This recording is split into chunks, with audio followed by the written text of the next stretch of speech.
ഒരു ചെറിയൊരു ഇഷ്യൂ പോലെ എനിക്ക് തോന്നിയത് ചെറിയ പറ്റിക്കലുണ്ട്.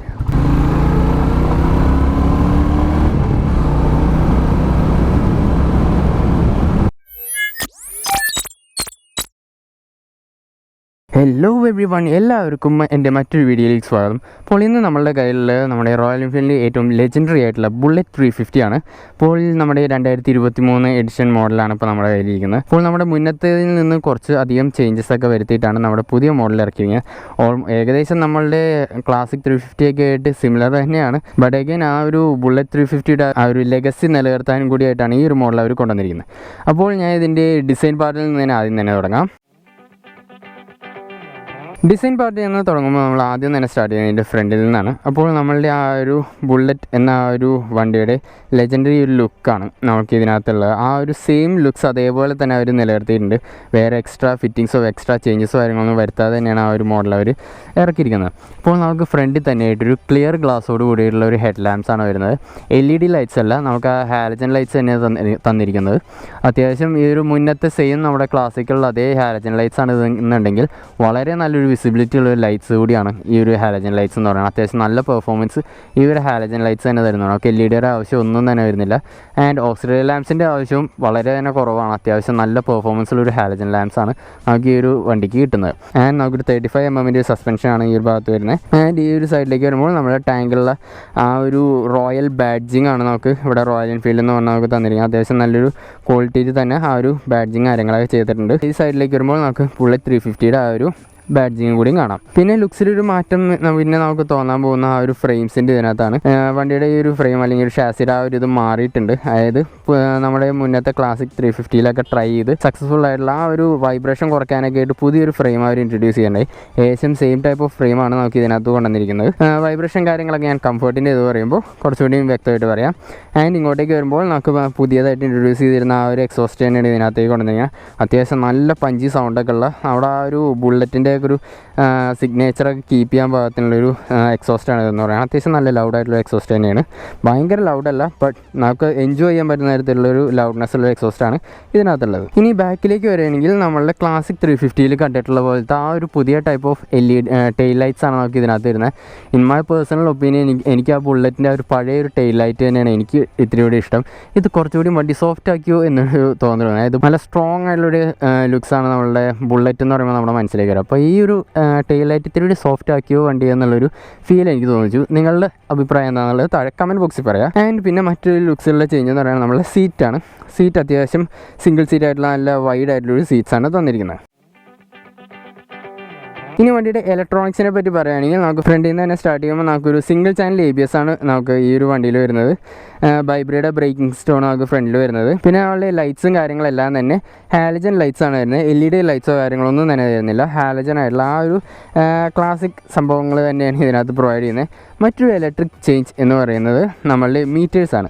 മീറ്റേഴ്സിൽ നമുക്കൊരു ചെറിയൊരു മീറ്റർ നമുക്ക് വരുന്നുണ്ട്, ഒരു ഡിജിറ്റൽ മീറ്റർ വരുന്നുണ്ട്. അനലോഗ് ആൻഡ് ഡിജിറ്റൽ മീറ്റർ എന്നുള്ള രീതിയിലാണ് വന്നിരിക്കുന്നത്. അപ്പോൾ നമുക്കിവിടെ ഒരു സ്പീഡോമീറ്ററിൻ്റെ കാണാം. ഇവിടെ കുറച്ച് വാർണിംഗ് ലാമ്പ്സ് ആണ് വരുന്നത്. ഈ ഒരു ചെറിയ മീറ്ററിൽ നമുക്ക് ഇവിടെയായിട്ട് ട്രിപ്പ് മീറ്റർ വരുന്നുണ്ട്. അപ്പോൾ ഈ ഒരു ചെറിയ ഡിസ്പ്ലേ നമുക്ക് കൺട്രോൾ ചെയ്യുന്നതിന് വേണ്ടിയിട്ട് ഇവിടെ ആയിട്ടൊരു ഐ ബട്ടണും കൂടി തന്നിട്ടുണ്ട്. അപ്പോൾ ആ ഒരു ഐ ബട്ടൺ നമുക്ക് ക്ലിക്ക് ചെയ്യുകയാണെങ്കിൽ നമുക്കിവിടെ ടൈം കാണാം, പിന്നെ ഓഡോമീറ്റർ കാണാൻ പറ്റും, ട്രിപ്പ് 1, ട്രിപ്പ് 2, ട്രിപ്പ് F എന്ന് പറയുന്നത് നമ്മൾ റിസർവ് ഇതിനകത്തേക്ക് പോകുമ്പോഴാണ് ട്രിപ്പ് F എന്ന് പറയുന്നത്. കറൻറ്റ്ലി ഈ വണ്ടി ട്രിപ്പ് Fലേക്കായിട്ടാണ് നിൽക്കുന്നതും. പിന്നെ നമ്മളുടെ ആ ഒരു ഫ്യൂവൽ മീറ്റർ എനിക്ക് അത്രയ്ക്ക് അങ്ങോട്ട് വിശ്വാസം ഫോർ നൗ എനിക്കില്ല. കാരണം ഞാൻ ഈ വണ്ടി എടുക്കുമ്പോൾ ഈ ഒരു ലാസ്റ്റത്തെ കട്ട ബ്ലിങ്ക് ചെയ്തുകൊണ്ടിരിക്കുകയായിരുന്നു. പക്ഷേ ഇപ്പോൾ ഞാൻ എടുത്തു നോക്കിയപ്പോൾ വേണ്ട 2 കട്ടയുണ്ട്. സോ അധികമായിട്ട് ഞാൻ അങ്ങോട്ട് വിശ്വാസം തൽക്കാലം വയ്ക്കാനുള്ള, ബട്ട് ഉള്ളത് സന്തോഷം. ഒട്ടും ഇല്ലാതിരിക്കുന്നതിലും ബെറ്റർ ആണല്ലോ എന്തെങ്കിലും ഉള്ളതെന്ന് പറയണം. പിന്നെ മറ്റൊരു പാർട്ട് എന്ന് പറയുന്നത് നമുക്ക് ഇവിടെ ആയിട്ടൊരു USB ചാർജിങ് പോർട്ട് കൂടി വരുന്നുണ്ടെന്നുള്ളതാണ്. ഈ ഒരു പോർഷനിലായിട്ടൊരു USB ചാർജിങ് പോർട്ട് വരുന്നുണ്ട്. എത്രത്തോളം ക്ലിയറായി നിങ്ങൾക്ക് കാണാൻ പറ്റുന്നറിയില്ല. അപ്പോൾ അത് അത്യാവശ്യം നല്ല രീതിക്ക് തന്നെ കവറായിട്ടിരിക്കുന്നുണ്ട്. ഒരു സ്പ്രിങ് ആക്ഷനോട് കൂടിയുള്ള കവറും കാര്യങ്ങളൊക്കെയാണ് വരുന്നത്. ഇനി കംഫർട്ടിനെ പറ്റി പറയുകയാണെങ്കിൽ ആദ്യം തന്നെ ഈ ഒരു സീറ്റിൽ നിന്ന് തന്നെ സ്റ്റാർട്ട് ചെയ്യാം. സീറ്റ് ഭയങ്കര കുഷ്യൻ്റായിട്ടുള്ള നല്ല വൈഡായിട്ടുള്ളൊരു സീറ്റാണ് നമുക്ക് ഇതിനകത്ത് റോയൽ എൻഫീൽഡ് പ്രൊവൈഡ് ചെയ്തിരിക്കുന്നത്. അതായത് ഇപ്പോൾ നമ്മുടെ ക്ലാസിക് എടുക്കുകയാണെങ്കിൽ ക്ലാസിക്കൽ മോസ്റ്റ്ലി ഒരു റൈഡർ കംഫർട്ടബിൾ ആയിട്ടുള്ള ഒരു ബൈക്കാണ് അതിനകത്ത് സീറ്റ് എന്ന് പറയുന്നത്. ആ ഒരു ബൈക്കിൻ്റെ സീറ്റ് എന്ന് പറയുന്നത്. എന്നാൽ ഇതിനകത്ത് ഒരു സിംഗിൾ പീസ് സീറ്റ് ആണെങ്കിൽ തന്നെ നല്ല വൈഡ് ആയിട്ടുള്ള, അതായത് ബാക്കിലിരിക്കുന്ന ആ ഒരു പില്ലിയനും കൂടിയും വളരെ കംഫർട്ടബിൾ ആയിട്ട് ഇരിക്കാൻ പാകത്തിനുള്ള ഒരു ടൈപ്പ് ഓഫ് സീറ്റ്സ് ആണ് ഇതിനകത്തുള്ളതെന്ന് പറഞ്ഞാൽ. അതായത് ഏത് തരത്തിലുള്ളവർ, ഇപ്പോൾ വണ്ണമുള്ളവരാവട്ടെ മെലിഞ്ഞവരാവട്ടെ, അത്യാവശ്യം നല്ല കംഫർട്ടബിൾ ആയിട്ട് ഇരിക്കാം. ലോങ് യാത്രകളൊക്കെ കുറേ കൂടി ഫ്രണ്ട്ലി ആയിട്ടുള്ള ഒരു ടൈപ്പ് ഓഫ് സീറ്റ്സ് ആണ് ഇതിനകത്ത് അവർ പ്രൊവൈഡ് ചെയ്യുന്നത്. ആൻഡ് ഇവിടെ നമുക്കൊരു ബാക്ക് സപ്പോർട്ടും കൂടി നമുക്ക് കിട്ടുന്നുണ്ട്. പിന്നെ നമ്മുടെ സസ്പെൻഷൻ കാര്യങ്ങളിലേക്ക് പറയുകയാണെങ്കിൽ സസ്പെൻഷൻ അത്യാവശ്യം ഓക്കേഷ് ആയിട്ടുള്ള സസ്പെൻഷനാണ്. ഭയങ്കര സോഫ്റ്റ് അല്ല, എന്നാൽ ഒട്ടും തന്നെ ഭയങ്കര ഹാർഡറായിട്ടുള്ളൊരു ടൈപ്പ് ഓഫ് സസ്പെൻഷൻ അല്ല. അത്യാവശ്യം ഡീസൻറ്റ് രീതിയിലുള്ളൊരു സസ്പെൻഷനാണ്. അത്യാവശ്യം മോശമില്ലാത്ത രീതിയിൽ തന്നെ അബ്സോർബും കാര്യങ്ങളൊക്കെ ചെയ്യുന്നുണ്ട്. ആൻഡ് റിയർ സസ്പെൻഷൻ എന്ന് പറയുന്നതും ഏകദേശം അതേ രീതിയിൽ തന്നെ എനിക്ക് തോന്നിയത്. ഭയങ്കര സോഫ്റ്റ് അല്ല, എന്നാൽ ഒട്ടും തന്നെ ഹാർഡല്ലാത്ത ഒരു മോഡറേറ്റ്ലി നമുക്ക് കംഫർട്ട് തരുന്ന ടൈപ്പ് ഓഫ് ഒരു സസ്പെൻഷനാണ് ബാക്കിൽ വരുന്നത്. 5 സ്റ്റെപ്പ് അഡ്ജസ്റ്റബിൾ ആയിട്ടുള്ള സസ്പെൻഷനാണ് നമുക്ക് ബാക്കിൽ കിട്ടുന്നത്. പിന്നെ നമ്മുടെ ഹാൻഡിൽ കാര്യങ്ങളൊക്കെ പറയുകയാണെങ്കിൽ ഹാൻഡിൽ അത്യാവശ്യം വൈഡാണ്, കുറച്ച് ടോളുമാണ്. സോ നമുക്ക് ഇരിക്കുമ്പോൾ തന്നെ നല്ല വിരിഞ്ഞ രീതിക്ക് തന്നെ നമുക്ക് ഇരിക്കാൻ പറ്റും. ഒട്ടും തന്നെ നമ്മളിങ്ങനെ കുനിഞ്ഞിരിക്കേണ്ട ആവശ്യമൊന്നും വരുന്നില്ല. അത്യാവശ്യം നമുക്ക് വിരിഞ്ഞ് നിവർന്ന് തന്നെ ഇരിക്കാവുന്ന രീതിയിലാണ് ഹാൻഡിൽസൊക്കെ വെച്ചിരിക്കുന്നത്. ആൻഡ് ഹാൻഡിൽസിൻ്റെ ഈ ഭാഗത്തേക്ക് നോക്കുമ്പോൾ നമുക്ക് സ്വിച്ച് ഗിയേഴ്സൊക്കെ കാണാം. ആ ഒരു റോട്ടറി സ്വിച്ച് കാര്യങ്ങളൊക്കെ തന്നെയാണ് നമുക്ക് ഈ ഒരു വണ്ടിയിലും കിട്ടുന്നത്. നമ്മളിപ്പോഴത്തെ എല്ലാ വണ്ടികളിലും അവർ ഇൻട്രൊഡ്യൂസ് ചെയ്തിട്ടുള്ള സെയിം ടൈപ്പ് ഓഫ് ആ ഒരു റോട്ടറി സ്വിച്ച് ഗിയേഴ്സൊക്കെ തന്നെയാണ് ഈ ഒരു വണ്ടിയിൽ തന്നിരിക്കുന്നത്. ഇനി മെക്കാനിക്കൽ പാർട്ടിനെ പറ്റി പറയുകയാണെങ്കിൽ നമുക്ക് എഞ്ചിനിൽ നിന്ന് സ്റ്റാർട്ട് ചെയ്യാം. എഞ്ചിൻ എന്ന് പറയുമ്പോൾ നമുക്ക് നമ്മുടെ ക്ലാസിക് 350 കണ്ടിട്ടുള്ള അതേ ജെ പ്ലാറ്റ്ഫോമിൽ കൊണ്ടുവന്നിട്ടുള്ള ആ ഒരു എഞ്ചിൻ തന്നെയാണ് ഇതിനകത്തും കൊണ്ടുവന്നിരിക്കുന്നത്. 350 cc ഉള്ള 21 bhp 27 Nm ടോർക്കും പ്രൊവൈഡ് ചെയ്യുന്ന ഒരു എഞ്ചിനാണ് നമുക്ക് ഇതിനകത്തുള്ളത്. നമ്മൾ സെയിം ആ ഒരു ടൈപ്പ് ഓഫ് എഞ്ചിനാണ്. ഇപ്പോഴത്തെ നമ്മുടെ റോയൽ എൻഫീൽഡിൻ്റെ ഒരു ട്രിക്ക് എന്ന് പറയുന്നത്, പണ്ട് ഒരു എഞ്ചിൻ ഇറക്കി അതേ എഞ്ചിൻ തന്നെയാണ് എല്ലാത്തിലും വരുന്നത്. ആ ഒറ്റ വ്യത്യാസം കൊണ്ടുവരാറില്ല. ആകെ സ്റ്റാൻഡേർഡിൽ വരുമ്പോൾ മാത്രം ചെറിയ ചേഞ്ചസ് വരാറുള്ളൂ. ഇത്തവണ അവർ കൊണ്ടുവന്നപ്പോൾ ഓരോ വണ്ടിയുടെയും ലുക്സിന് അല്ലെങ്കിൽ പേർപ്പസിനനുസരിച്ച് അവർ ചെറിയ ചെറിയ ട്യൂണിങ് ഡിഫറൻസ് കാര്യങ്ങളൊക്കെ കൊണ്ടുവന്നിട്ടുണ്ട്. ഇതിനകത്ത് എനിക്ക് അത്രയ്ക്കും ആ ഒരു ട്യൂണിങ് കാര്യങ്ങളൊന്നും ഫീൽ ചെയ്തിട്ടില്ല. ബട്ട് വളരെ റെസ്പോൺസീവ് ആയിട്ടുള്ള എഞ്ചിനാണ്. ഒട്ടും തന്നെ ഭയങ്കര സ്ലഗിഷ് ആയിട്ടുള്ളൊരു ടൈപ്പ് ഓഫ് എഞ്ചിനോ കാര്യങ്ങളൊന്നും അല്ല. നമുക്ക് ഓൺ സ്പോട്ട് നമുക്ക് ആ ഒരു പവറും കാര്യങ്ങളൊക്കെ കിട്ടുന്നുണ്ട്. ആൻഡ് വൈബ്രേഷനെ പറ്റി പറയുകയാണെങ്കിൽ 100% വൈബ്രേഷൻ ലെസ് ആണെന്ന് ഞാൻ ഒരിക്കലും പറയില്ല. ചെറിയ വൈബ്രേഷൻ ഉണ്ട്, എസ്പെഷ്യലി നമുക്ക് ഇവിടെ. അതായത് നമ്മൾ നല്ല രീതിക്ക് തന്നെ റവ് ചെയ്ത് കയറ്റുന്ന ഒരു ടൈം വരുമ്പോൾ എനിക്ക് ഈ ഒരു ഫുഡ് പാക്കിൻ്റെയൊക്കെ ഭാഗത്ത് ചെറിയ തോതിലൊരു വൈബ്രേഷൻ തോന്നി. പിന്നെ ഈ ഒരു ടാങ്കിൻ്റെ അവിടെയും ഒരു മിനിമൽ ആയിട്ടുള്ള വൈബ്രേഷനാണ്. എനിക്ക് പണ്ടത്തെ പോലത്തെ ഭയങ്കര ഹാർഡായിട്ടുള്ള വൈബ്രേഷൻ നമുക്ക് ആ ഒരു ടാങ്കിൻ്റെ ഭാഗത്ത് തോന്നിയില്ല. പക്ഷേ എനിക്ക് മെയിനായിട്ട് തോന്നിയത് നമ്മുടെ ഫുഡ് പാക്കിൻ്റെ ഭാഗത്തു നിന്നാണ് ആ ഒരു വൈബ്രേഷൻ ചെറുതായിട്ട് തോന്നിയത്. അപ്പോൾ ഇനി വണ്ടി ഞാൻ ബാക്കി ഓടിച്ചിട്ട് പറയാം. അപ്പോൾ അതിന് വേണ്ടി ഞാൻ സൗണ്ട് നേടിക്കാം.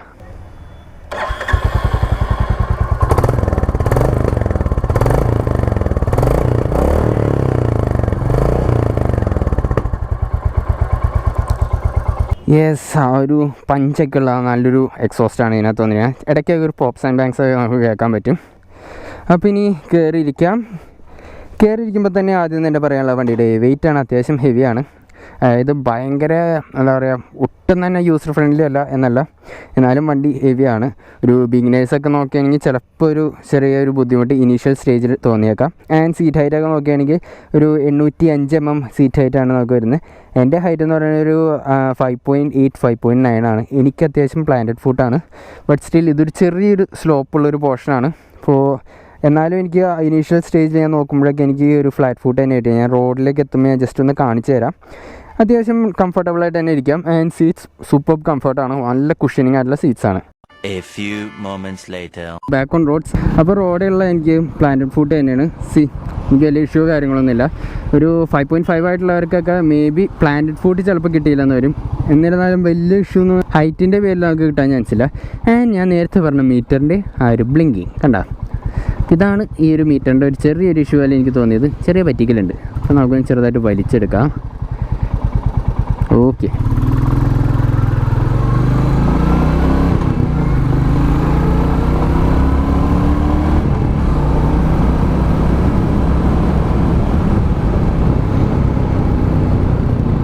കണ്ടല്ലോ. അപ്പോൾ ഇതാണ് വണ്ടിയുടെ റെസ്പോൺസ് എന്ന് പറയുന്നത്. അത്യാവശ്യം നല്ല റെസ്പോൺസീവ് ആയിട്ടുള്ള വണ്ടി തന്നെയാണ്. ആൻഡ് നിങ്ങൾക്ക് ഈ നിങ്ങൾ ശ്രദ്ധിച്ചോ എന്നെനിക്കറിയില്ല, വളരെ ഹൈ റവ് എന്ന ഒരു മൊമെൻറ്റിൽ ചെറിയൊരു വൈബ്രേഷൻ നമുക്ക് ആ ഒരു മിററിൽ കാണാൻ പറ്റും.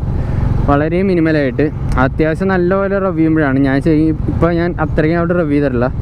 മെയിൻ റോഡിലായിരുന്നപ്പോൾ ഞാൻ അത്യാവശ്യം ഒന്ന് ട്രൈ ചെയ്ത് നോക്കിയിരുന്നു. അപ്പോഴൊക്കെ ചെറിയൊരു വൈബ്രേഷൻ ഞാൻ അതിൻ്റെ ഭാഗത്ത് കണ്ടിരുന്നു എന്നുള്ളതാണ്. മിററൊക്കെ നോക്കിയേട്ടെ.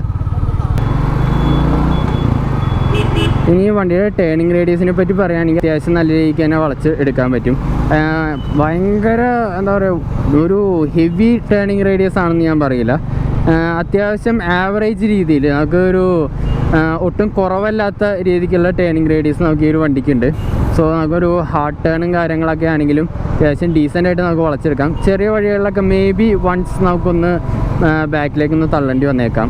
അതർവൈസ് നമുക്ക് അത്രയ്ക്ക് ഒരുപാട് ഒടിവെടുത്ത് പുറകോട്ട് ഇറക്കി കയറ്റി അങ്ങനെ ഒരുപാട് തവണ ട്രൈ ചെയ്ത് വളയ്ക്കേണ്ട ഒരു ഇഷ്യൂ ഒന്നും വരില്ല. അത്യാവശ്യം നല്ല ഫ്രണ്ട്ലി രീതിയിലുള്ള ഒരു ടേണിങ് റേഡിയസ് ആണ് നമുക്ക് ഇതിനകത്തുള്ളത്. ഇനി ഗിയർ ബോക്സിനെ പറ്റി പറയുകയാണെങ്കിൽ ഗിയർ ബോക്സ് അത്യാവശ്യം സ്മൂത്താണ്, അത്യാവശ്യം നല്ല രീതിക്ക് തന്നെ സ്മൂത്താണ്. ക്രിസ്പല്ല, ബട്ട് സ്മൂത്താണ്. അതായത് നമ്മൾ ആ ഒരു ഇടുമ്പോഴത്തെ ഓരോ ഇടലും നമുക്കൊരു ഫീൽ ചെയ്യുന്നൊരു ടൈപ്പിൽ ക്ലിക്കിങ് ടൈപ്പ് ഒരു ഫീൽ ഉണ്ടാവും. അത്രയും ക്രിസ്പല്ല, പക്ഷെ നല്ല സ്മൂത്താണ്. നമ്മളൊന്ന് തോണ്ടുമ്പോൾ തന്നെ നമുക്ക് ഗിയർ ചേഞ്ച് ചെയ്യാൻ പറ്റുന്നുണ്ട്. ഒരുപാട് കട്ടിയോ കാര്യങ്ങളൊന്നും തന്നെ നമുക്ക് ഗിയർ ബോക്സിൻ്റെ കാര്യത്തിനില്ല. അത്യാവശ്യം നല്ലൊരു ഗിയർ ബോക്സാണ്. ഐ ഫീൽസ് ആ ഒരു ചെയിൻ നല്ല രീതിക്ക് തന്നെ മെയിൻറ്റെയിൻ ചെയ്യണമെങ്കിൽ നമുക്ക് ആ ഒരു ക്വാളിറ്റി നമുക്ക് അതേപോലെ തന്നെ കീപ്പ് ചെയ്യാൻ പറ്റുന്നതാണ് എനിക്ക് തോന്നുന്നത്. ആ ഒരു സ്മൂത്ത്നെസ് നമുക്ക് അതേപോലെ തന്നെ കീപ്പ് ചെയ്യാൻ പറ്റുന്നതാണ് എനിക്ക് തോന്നുന്നത്. അപ്പോൾ ഇത് ആർക്കൊക്കെ പറ്റിയൊരു വണ്ടിയാണെന്ന് ചോദിച്ചു കഴിഞ്ഞാൽ, നിങ്ങളിപ്പോൾ ഒരു ക്ലാസിക് റെട്രോ ബൈക്കാണ് നോക്കുന്നത്, അതേപോലെ തന്നെ നിങ്ങൾ ഫാമിലി ആയിട്ടാണ് അധികം ട്രാവൽ ചെയ്യുന്നതെന്നുണ്ടെങ്കിൽ അത്തരം ആൾക്കാർക്കാണ് ഈ ഒരു വണ്ടി ഞാൻ പേഴ്സണലി അധികം റെക്കമെൻഡ് ചെയ്യുക. കാരണം പില്യണം അതേപോലെ തന്നെ റൈഡറിനും ഒരേ രീതിക്ക് തന്നെ കംഫർട്ടബിളായിട്ട് ഇരിക്കാൻ പറ്റുന്നതാണ് ഈ ഒരു വണ്ടിയിലൊരു മെയിൻ പ്ലസ് പോയിൻ്റ് എന്ന് പറയുന്നത്.